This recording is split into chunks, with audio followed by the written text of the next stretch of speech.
इस महीने के एंड तक इंडियन एग्रीकल्चर में एक बहुत मेजर ट्रांसफॉर्मेशन आने वाली है।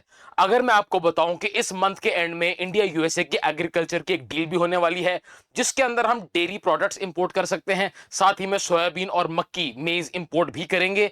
उसके साथ ही अगर मैं आपको बोलूं कि हम यूके से कुछ सीड्स इंपोर्ट करने वाले हैं, मेनली हो सकता है ऑयल सीड और पल्सेस के सीड्स इंपोर्ट करें, साथ ही में हम केमिकल फर्टिलाइजर की बात करें।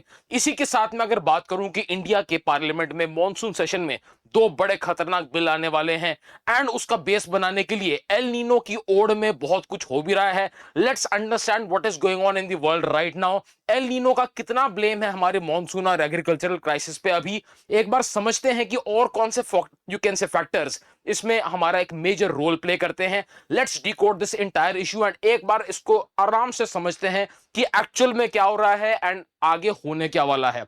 राइट, तो सबसे पहली चीज क्या है कि एक फैक्ट हमारे सामने है कि इस बार की मॉनसूनल रेनफॉल सच में वीक है। उसमें किन किन फैक्टर का कितना रोल है, तो सबसे पहली चीज जो आपको बम्बार्ड करके बताई जाती है, एल नीनो। एल नीनो का मतलब क्या है कि सेंट्रल पैसिफिक से आपका ये बॉडी ऑफ वार्म वाटर आपका एक्सटेंड कर रहा है। इस एल नीनो का मेन मोटिव क्या होता है कि इसकी वजह से जो हमारा मैस्करीन हाई है, मैस्करीन क्या हाई क्या होता है, जो सब tropical high pressure belt southern hemisphere की है, जहां से मॉनसूनी विंड्स आती हैं इंडिया के लिए, उस हाई प्रेशर को एल नीनो वीक करता है। तो एल नीनो का सिर्फ इतना रोल है कि वो मॉनसून की विंड को कम धक्का मारता है, मॉनसून की हवा स्लो होती है, उससे मॉनसून की क्वालिटी ऑफ रेनफॉल पे कोई फर्क नहीं पड़ता। It is just the push factor कि धक्का कितनी फोर्स से लगेगा, एल नीनो धक्का वीक करता है। Fact number one. Fact number to, हमारे क्वालिटी ऑफ रेनफॉल कौन डिसाइड करता है कि अरेबियन सी, नॉर्थ वेस्ट इंडियन ओशन का पानी का टेम्परेचर गर्म है कि ठंडा है। तो इस टाइम पर वो पानी बहुत अच्छे से गर्म है, इसको बोलते हैं positive Indian ocean dipole. Right, तो बेसिकली एल नीनो इसको ही फेवर करता है। तो इसकी वजह से क्या है, बहुत पावरफुल वार्म एयर मास तो बना हुआ है। अब मुद्दे की बात यह है कि फिर भी बारिश क्यों नहीं हुई। अगर आप ऑब्जर्व करो पिछले कुछ हफ्तों से, तो हमारे ठीक ईस्ट में, इंडियन ओशन के ठीक ईस्ट में जो हमारा चाइना है, दिख रहा है यहां पर ठंडा पानी कहां से है। अगर आप ऑब्जर्व करोगे पिछले कुछ दिनों से, तो यहां पर ट्रॉपिकल साइक्लोन बना हुआ था बड़ा पावरफुल। राइट, यहां पर एक बड़ा पावरफुल ट्रॉपिकल साइक्लोन बना हुआ था। उसकी वजह से हो क्या रहा था, वो जितनी भी सरफेस विंड्स हैं, वो जितनी भी सरफेस विंड्स हैं जो मॉनसून की विंड कहां लेके आनी चाहिए थी, ये ट्रॉपिकल साइक्लोन जो हवा मॉनसून की तरफ आनी चाहिए थी, सारी खींचकर कहां लेके जा रहा था, हमारे इंडियन सरफेस से दूर। अगर आप सरफेस विंड्स देखोगे इस टाइम पर यहां पर, तो मॉनसून नॉर्थ इंडिया की तरफ कब आएगी, दो फैक्टर चाहिए। राइट, तो सबसे पहला क्या था कि यहां पर एक बड़ा पावरफुल ट्रॉपिकल साइक्लोन बना पिछले हफ्ते 10 दिन से, इसने बहुत यहां पर तबाही मचाई है। एंड यहां पर क्या है, एक बड़ा स्ट्रॉन्ग लो प्रेशर। थोड़ी चीज आराम से समझते हैं, सोचो कि हमारी एटमॉस्फेयर एक बहुत बड़ी बाल्टी है, पानी भरा हुआ है उसमें। राइट, एंड ये क्या है, पिचकारी है, ये बहुत बड़ी पिचकारी है। वो क्या कर रही है, वो पानी खींच रही है। जितनी जोर से पानी खींचेगी पिचकारी, उतनी हवा उसकी तरफ जाएगी, पानी उतनी तरफ उसकी तरफ जाएगा। राइट, सो बेसिकली ये लो प्रेशर का पुल बड़ा स्ट्रॉन्ग था। इस चीज को समझो, मॉनसून का पुश मैस्करीन हाई का पहले ही वीक था एल नीनो की वजह से, तो ये हवा पहले ही स्लो आ रही थी। इंडिया के ऊपर एक पुल फैक्टर लगता है, लो प्रेशर लगता है, अभी देखेंगे है या नहीं। वो बना नहीं, क्यों नहीं बना अभी देखेंगे हम, लेकिन साथ ही में एक बड़ा पावरफुल लो प्रेशर और बन गया, जिसकी वजह से क्या हुआ, मॉइस्चर हमारे से दूर चला गया। बारिश कहां हो रही है, वियतनाम वगैरह में। इसीलिए चाइना और इवन हमारे कई big, you can say industrial giants like Ambani, they are entering into agreements with Vietnam. Vietnam China को चावल बेचेगा, and Reliance is going to purchase fruits from Vietnam as well. So in short क्या है कि वहां पर आपकी rainfall अब कन्फाइन हो रही है। इंडिया में, नॉर्थ इंडिया में क्यों नहीं हुई rainfall, what is going on over there. अगर आप आराम से देखो, ये ट्रोपोपॉज का मैप है, यहां पर एक डिस्टर्बेंस बनी हुई है, यहां पर एक डिस्टर्बेंस बनी हुई है। इन शॉर्ट क्या है कि ये एक लो प्रेशर बना हुआ है, एक लो प्रेशर, यू कैन से ये एक हफ्ते पहले का मैप है, यहां पर्शियन गल्फ के ऊपर बना हुआ है। इन शॉर्ट क्या है कि ये एक बहुत बड़ी पिचकारी लगी हुई है, ये एक छोटी सी पिचकारी लगी हुई है, ये एक छोटी सी पिचकारी लगी हुई है। इन शॉर्ट क्या है, नॉर्थ इंडिया के ऊपर कोई पुल फैक्टर भी नहीं था। हम कहते हैं ना कि मॉनसून के लिए आपको एक नॉर्थ इंडिया पे लो प्रेशर चाहिए, मतलब क्या है, हवा उठेगी तो नीचे से हवा पुल होएगी। इन शॉर्ट क्या है कि आपके अरेबियन पेनिनसुला के ऊपर वो चीज आ रही थी, तिब्बत के ऊपर वो आ रही थी, and South China Sea, and in fact you can say eastern Pacific, western Pacific sorry की तरफ थी। नॉर्थ इंडिया पे मिसिंग थी, तो जब पुल फैक्टर इन या बारिश चमत्कार होगी तो अपने आप आने नहीं वाली। And this thing has persisted. North India पे वो चीज अगर आज भी देखो वो चीज मिसिंग है, तो नॉर्थ इंडिया पे वो पुल फैक्टर बना ही नहीं। मुद्दे की बात यह है कि वो क्यों नहीं बना, राइट? तो एल नीनो की वजह से पुश वीक हुआ, पुल फैक्टर इंडिया पे था नहीं। तो ये ईरान पाकिस्तान अफगानिस्तान वाले एरिया पे क्यों लगा हुआ है, तिब्बत पे क्यों लगा हुआ है, इधर हमारे वेस्टर्न पैसिफिक में क्यों लगा हुआ है? तो ये बात मैं पिछले 2 साल से 3 साल से अपने लेक्चर्स में कर रहा हूं इसकी बात, एंड वो चीज एग्जैक्टली वैसी हो रही है। एंड वो क्या चीज है, आई डिड टेल यू कि हमें पता था यहां पे वॉर स्टार्ट होने वाला है, एंड जब वॉर होगा यहां पर क्या है, you will see a lot of, you can say, burning. तो यहां पर क्या है, all of that bombing, bombardment, burning, all of that is leading to a very powerful convection. उस लो प्रेशर की वजह से मैंने आपको क्लियरली प्रिडिक्ट करके बताया था कि जो लो प्रेशर इंडिया के ऊपर बनना चाहिए वो शिफ्ट हो जाएगा ईरान पाकिस्तान अफगानिस्तान वाले रीजन पे। In short, it is going to steal away our monsoonal rainfall, right? तो बेसिकली क्या है, इंडिया पे पुल फैक्टर भी नहीं बना, right? So what is the main factor? Not just El Nino. El Nino ने धक्का कम लगाया, धक्का कम लगने के बावजूद यहां पे पुल बनना चाहिए था, वो पुल फैक्टर क्यों नहीं बना? क्योंकि यहां पर ज्यादा गर्मी होगी वार्मिंग की वजह से, इसने ज्यादा पावरफुल पुल लगा दिया। एंड हमारे तिब्बतन प्लेटू वाले ऊपर तो नॉर्मली आपकी आइस मेल्टिंग होगी, तो ऑटोमेटिकली क्या है, it leads to a more pull factor over here as well. साथ ही में यहां बड़े पावरफुल ट्रॉपिकल साइक्लोन बन गया, उसने मॉइस्चर दूर ले गए। तो इन शॉर्ट क्या, आज के दिन भी नॉर्थ इंडिया के ऊपर आपको क्लियरली दिख रहा वो चीज मिसिंग है। ये चीज इधर होनी चाहिए बिल्कुल क्लियरली, राइट? अगर आप देखो, मैं आपको नॉर्मल साल दिखाऊं कि अगर 2021 में चलते हैं, आज ही के दिन 2021 में क्या चल रहा था, राइट? 2021 क्यों? क्योंकि उसके बाद से दुनिया ज्यादा खराब होगी। दिख रहा है आपको बिल्कुल क्लियर, एक लो प्रेशर नॉर्थ इंडिया पे पूरा बिल्कुल परफेक्ट बना। This is how it should B, बिल्कुल नॉर्मल कंडीशन है, ऐसा होना चाहिए। इस टाइम पे इंडिया पे बारिश हो रही थी, अब क्या है, सब सिस्टम खराब हो गया। But the thing is, all of this was anticipated and predicted. अब आगे की समझो, ये तो आपका बेस हो गया कि बारिश नहीं हो रही। मुद्दे की बात क्या है, बारिश नहीं हो रही, क्यों नहीं हो रही, ये मैंने आपको 3 फैक्टर बताए। नेक्स्ट, गवर्नमेंट ऑफ इंडिया ने एक बात बोली फर्टिलाइजर को लेकर, इसके ऊपर भी मैंने 3-4 महीने पहले बोल दिया था, वीडियो बनाई थी, upcoming fertiliser crisis in India. तो आपको यह चीज पता होनी चाहिए एज एन एस्पिरेंट कि जहां पर भी ऑयल रिफाइनिंग होती है, ऑयल रिफाइन करने का मतलब क्या, क्रूड ऑयल से फ्रैक्शनल डिस्टिलेशन की, उसके बाद आपका क्या एक मेन प्रोडक्ट बनता है साथ में, besides oil, fertilizer, urea based fertilizer, आपके ammonia based fertilizer, right, nitrogen fertilizers and all etcetera. India is an agrarian economy. हम ऑन पेपर अगर बोलते भी है कि 89% यूरिया में सेल्फ सफिशिएंसी है, अगर आप उसको देखोगे ध्यान से बाइफरकेट करके, 89% भी अगर मैंने यूरिया खुद मैन्युफैक्चर करना है, उसका भी काफी रॉ मटेरियल हम इंपोर्ट करते हैं। तो अगर मैं यूरिया की ही बात करूं, तो उसमें भी अगर मैं इंपोर्टेड रॉ मटेरियल हटा दूं, तो सेल्फ सफिशिएंसी नेट मेरी 46% के आसपास आ जाती है। तो 3-4 महीने क्या, आपको ऑलमोस्ट 1 साल पहले से पता है कि यहां पर आपके वॉर जोन की वजह से सप्लाई शॉक आएंगे, ऑटोमेटिकली ट्रेड सफर होएगी। India imports a lot of, you can say, urea as well, DAP, muriate of potash वगैरह हम ये भी इंपोर्ट करते हैं सारा। इसके ऊपर मैं पूरी डिटेल वीडियो बना चुका हूं 3-4 महीने पहले, right? If you want you can watch that. Upcoming fertiliser crisis के ऊपर है, उसका नाम टाइटल है, बट अभी मैं सिर्फ एज अ फैक्ट यूज कर रहा हूं उसको, राइट? तो गवर्नमेंट ने क्या बोला, इंपोर्ट हमने टाइम पे किया नहीं, फर्टिलाइजर के हमारे स्टॉक क्या है, they are not up to the mark, जितनी रिक्वायरमेंट है उसकी 50% के आसपास ही है, राइट? बारिश हो नहीं रही है, तो गवर्नमेंट ने क्या बोला कि इस बार बारिश कम होनी है, क्यों? Due to El Nino. El Nino का कितना रोल आपने देख लिया, बट बारिश कम होनी है जिसकी वजह से सोइंग कम होएगी। सोइंग कम होने की वजह से गवर्नमेंट ने क्या किया, फर्टिलाइजर कम लगेगा। फर्टिलाइजर कम लगने की वजह से गवर्नमेंट ने क्या किया, अपना फर्टिलाइजर डिस्ट्रीब्यूशन का टारगेट रिवाइज कर दिया और कम कर दिया। उसके बाद न्यूज आई कि एडिक्वेसी है। You get this thing? पहले सरकार ने क्या बोला कि आपके क्या रेनफॉल ही कम होनी है, तो सोइंग कम होएगी, सोइंग कम होएगी तो ऑटोमेटिकली फर्टिलाइजर कम लगेगा, फर्टिलाइजर कम लगेगा तो उसके बाद गवर्नमेंट ने रिवाइज कर दिया कि कितना फर्टिलाइजर डिस्ट्रीब्यूट करना है। उसके बेस पे गवर्नमेंट ने बाद में क्या बोला कि now we have sufficiency in fertiliser. In short क्या, चमत्कार नहीं होने वाला, आपकी क्या बारिश भी कम हो रही है, फर्टिलाइजर ऑलरेडी कम है। नेक्स्ट, अगर आप ट्रेंड देखो इस बार, हमारे जो ग्रोइंग स्टेट्स हैं ऑफ खारिफ क्रॉप्स, वहां पर अलग अलग टाइम पीरियड पे आपकी अलग अलग डेफिशिएंसीज ऑफ रेनफॉल रही हैं। एंड हमारे जैसा एरिया है महाराष्ट्र, कर्नाटका, यहां पर ऑलमोस्ट 70% डेफिशिएंसी तक भी देखने को मिली है।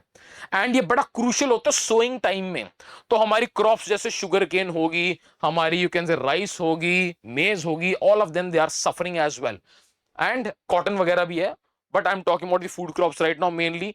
तो अगर आप देखो दो स्पेसिफिक चीजों के बारे में, I am going to talk about a few things. एक तो राइस की आपकी प्रोडक्शन सफर करेगी, right, it is definitely going to be a little less. दूसरा क्या आपने ध्यान देना, ऑयल सीड्स की सोइंग ऑलमोस्ट 50% कम हुई है। अब थोड़े मेन एनालिसिस पे आते हैं। ऑयल सीड्स की सोइंग इस बार ऑलमोस्ट 50% कम हुई है। पल्सेस दालों की सोइंग इस बार हमारी थोड़ी कम हुई है in the states which are you can say growing this pulses as well, दालें। Fact number one. Fact number two, 21 जुलाई 2026 को मॉनसून सेशन स्टार्ट होना है। मॉनसून सेशन में दो बड़े इंपॉर्टेंट बिल आने हैं, seed bill and pesticide bill. अगर आप उन बिल्स को आराम से देखोगे तो उसके अंदर यह क्लियर लिखा है कि अगर चाहे कोई डोमेस्टिक प्लेयर है या फॉरेन प्लेयर है, उन्होंने इंडिया में सीड या पेस्टिसाइड बेचना है, तो बड़े क्लियर शब्दों में यह लिखा है कि आपको अपना केमिकल या बीज जो है सर्टिफाई करवाना पड़ेगा सरकारी लैब से। एंड उसमें थोड़ा टाइम लगेगा। एंड अगर आपने नहीं कराया तो आपका बैन भी हो सकता है प्रोडक्ट। एंड अगर आपने सारा क्राइटेरिया फुलफिल भी कर दिया लेकिन गवर्नमेंट को लगता है कि नहीं अभी भी कुछ डिस्क्रिपेंसी है, तो they can still hold back. तो मुद्दे की बात यह है कि अभी हमारा बड़ा मेजर एक ट्रांसफॉर्मेशन आने वाला है विद रिस्पेक्ट टू इनपुट्स। इसमें फायदा किसका है, नुकसान किसका है? जो डोमेस्टिक सीड मैन्युफैक्चरर्स हैं, नॉर्मली कौन होता है, किसान है, उसके पास अच्छी फसल है, वही अपना बीज आगे भी बेच देता है। हमारे कुछ डोमेस्टिक सीड्स भी होते हैं, right.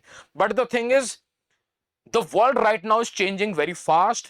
Nobody wants to see another China. India is still an agrarian economy. इसके ऊपर डिटेल वीडियो में एक बार फिर से कभी बना दूंगा, बट अभी take it as a fact, right. तो अभी आप आराम से देखोगे तो इंडिया में इस टाइम पर इनपुट्स जो एग्रीकल्चर के हैं, they are mainly controlled by foreign players. चाहे हमारा फर्टिलाइजर क्यों ना हो, हम इंपोर्ट कर रहे हैं, मिडिल ईस्ट से यूरिया भी आ रहा है, चाइना से भी यूरिया आ रहा है, डीएपी डायमोनियम फॉस्फेट भी हमारा चाइना से आ रहा है। And even for muriate of potash 100% import dependency है उस पे। एंड जो सीड्स थे हमारे पहले, जैसे मोनसेंटो थी company, now Monsanto is you can say purchased by other companies like Bayers and all. Eventually they are all American and UK और you can say Europe owned companies, seed companies. UK ने पिछले साल और इस साल में बड़े धमाके कर दिए। यूके ने पिछले साल 11 टाइप के चावल उगाए, जिनमें से 9 जर्मिनेट हो गए, जिनमें से एक है बासमती। तो यूके, इंग्लैंड क्या उगा रहा है, बासमती। अब क्या उगा रहे हैं वो, लार्ज स्केल पर ऑयल सीड्स एंड पल्सेस। कुछ याद आया इंडिया में किन तीन चीजों की इस बार इशू चल रहा है, rice, oil seeds and pulses. अब यूके क्या 2x2 की जगह है, छोटी सी जगह है, वो इतने तो चावल ऑयल सीड उगा नहीं सकते कि दुनिया में एक्सपोर्ट करें। But what can they export, they can export high quality seeds. क्योंकि वहां पे तो क्या लो प्रेशर एरिया, सारे दुनिया भर का पोल्यूशन कर लो वहां पर निकल जाएगा। तो वहां पर क्या सॉइल भी बढ़िया है आपकी, and yes you have good universities, good research. तो वहां पर हो क्या रहा है, इंडिया यूएसए ने अभी डील करनी है। इंडिया यूके की एफटीए हो चुका है, free trade agreement. India Europe का हो चुका है अग्रीमेंट्स, राइट। उन अग्रीमेंट्स में बड़ा क्लियरली लिखा है आपके यू कैन से petrochemicals and chemicals and all, उनका भी एक्सचेंज है। तो इंडिया में सोइंग ऑफ ऑयल सीड्स कम हुई है, सोइंग ऑफ पल्सेस कम हुआ है। साथ ही में what is UK doing, they are growing high quality oil seeds, high quality pulses and rice as well. Definitely they are not going to export the grains, but they can become a very good exporter of seeds themselves. अब मैं अगर एक seed exporter हूं तो मैं ऐसा बीज बनाऊंगा जिसमें मेरा ही डला केमिकल लगे ऑटोमेटिकली। तो साथ में आपको क्या केमिकल्स पे कंट्रोल चाहिए। एंड एक बार आप साइकिल में एंटर कर गए, you will virtually become dependent upon that, कि एक बार आपने वो लगा दी चीज, आपको वही केमिकल डालना पड़ेगा। एंड यू मेक श्योर कि अगली आपकी क्रॉप उसी सीड पे डिपेंडेंट हो। That is how we are marching towards this dependency. पहले भी यही थी, आप खुद देख सकते हो, एक ही बीज से आप कितनी बार फसल लगा सकते हो। That is not the case how it should be, nature does not work like that. तो आपको इवेंचुअली क्या, you will have to purchase more seeds. So in short मैं भी क्या बताना चाह रहा हूं, ध्यान से समझो। एल नीनो की ओर में बाकी सारे फैक्टर्स डिस्कार्ड हो गए। बारिश तो कम है, सोइंग कम हुई है। जिन एरियाज में सोइंग कम है, हमारे जो नेबर्स हैं या बोल दो जो भी हैं बाकी countries, UK and USA, they are working on high quality seeds. उसी टाइम पे हमारे एक बिल आने वाले हैं, दो bill, seed bill, pesticide bill. 21 जुलाई को सेशन स्टार्ट हो रहा है। 24 जुलाई को एक बड़ी इंटरेस्टिंग चीज हो रही है, एक मूवी आएगी जिसमें बताया जाएगा कि इंडिया का डेयरी और पेस्टिसाइड सेक्टर कितना खराब है। आपने न्यूज सुन भी ली होगी, धीरे धीरे अमूल का दूध कॉम्प्रोमाइज्ड है, दूध में शैम्पू मिला, ये मिला, वो मिला। द थिंग इज, इंडिया की जड़ क्या है? एग्रीकल्चर। एग्रीकल्चर में कोर क्या है? Dairy, right? And India has been saying कि हमारे डेयरी को हाथ नहीं लगाना, but due to many compulsions, I can not say that out loud over here, but मान लो इस चीज को। एक बार 21 जुलाई का सेशन स्टार्ट होएगा, फिर हमारे क्या आएंगे? ये बिल्स आएंगे, उसके बाद एक हमारी मूवी भी आएगी, and by July end, we may enter into agreements with UK to import high quality seeds and insecticides.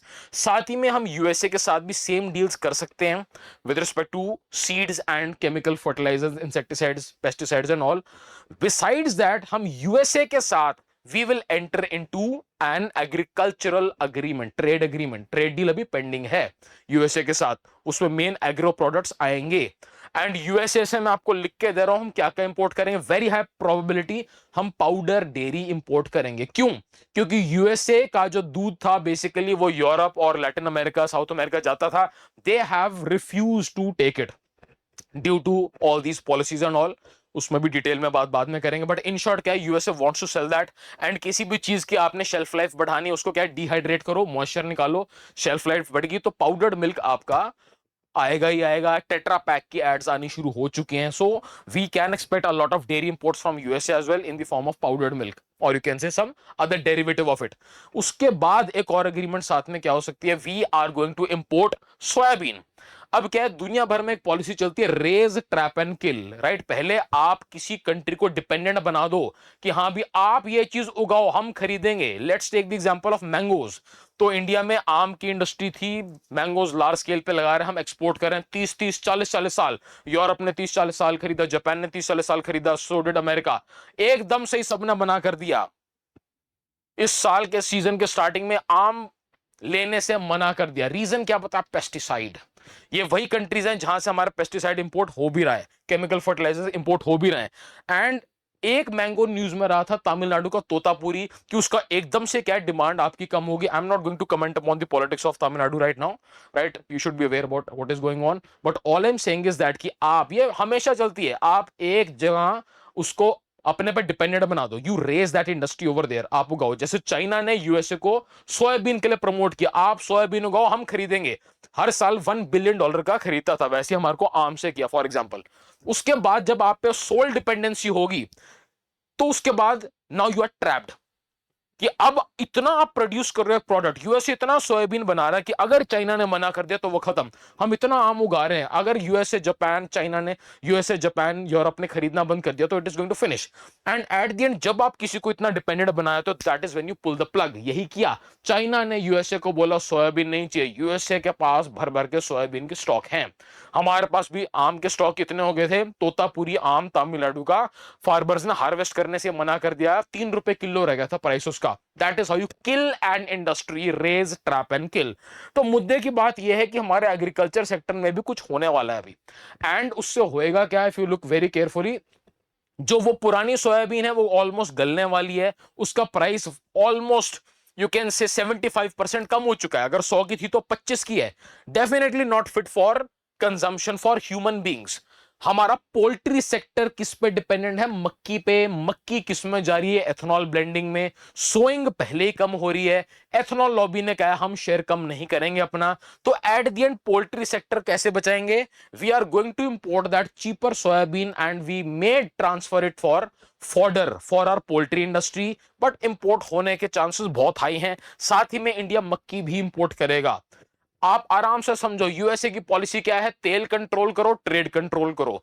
And अगर आप ना उनसे मक्की खरीद रहे अब, ना उनसे तेल खरीद रहे अब, अपना आप एथेनॉल ब्लेंडिंग कर रहे हो, तो you become USS number 1 enemy, चाहे आप जितनी भी उनकी अपीजमेंट कर लो। So at the end we have to make sure to follow this as well. तो मुद्दे की बात यह है कि जुलाई एंड बड़ा खतरनाक होने वाला with respect to our agriculture. And according to me, I see all of these things happening step by step. And अभी तक जो चीज चल रही है, and I believe it is, you can say, जैसा दुनिया चाह रही है वो चीज वैसे हो रही है। तो summarising all of this in one go, at the end बारिश कम क्यों हुई? फैक्टर नंबर 1 एल नीनो है। एल नीनो से क्या हुआ? ये हवा का पुश वीक हुआ, हवा में मॉइस्चर बहुत बढ़िया था, पुश वीक था, लेकिन वीकर पुश आ सकता था इंडिया पे अगर इंडिया पे पुल लगता। ये यहां पर एंटी साइक्लोन ट्रोपोपॉज के पास है, ये यहां पर है, इंडिया पे नहीं है, होना चाहिए था। अगर होता तो इंडिया पे भी आती बारिश, लेकिन हुआ क्या? यहां पर ट्रॉपिकल साइक्लोन बड़ा पावरफुल बन गया एंड जिसकी वजह से मॉइस्चर सारा दूर चला गया। उसके बाद यहां वॉर जोन की वजह से क्या था? यहां पे जो लो प्रेशर बनना चाहिए तो उससे पावरफुल वॉर, यू कैन से लो प्रेशर बन गया। This was anticipated. मैं 3-4 साल से बोल रहा हूं कि जब ये वॉर स्टार्ट होएगा एंड ऑटोमेटिकली वो लो प्रेशर शिफ्ट होएगा ही होएगा। It is simple, you can से लॉजिक, इसमें कोई रॉकेट साइंस नहीं है, राइट? पता ही था। सो अभी पुल फैक्टर है नहीं कोई, इंडिया पे रेनफॉल कैसे चमत्कार नहीं होने वाला दुनिया में कोई।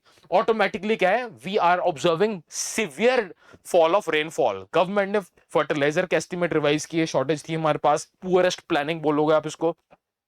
उसके बाद क्या हुआ? सोइंग कम हो रही है, सोइंग कम होगी तो प्रोडक्शन कम होगी, प्रोडक्शन कम होगी तो एक्सपोर्ट कैसे करेंगे? We are going to start importing.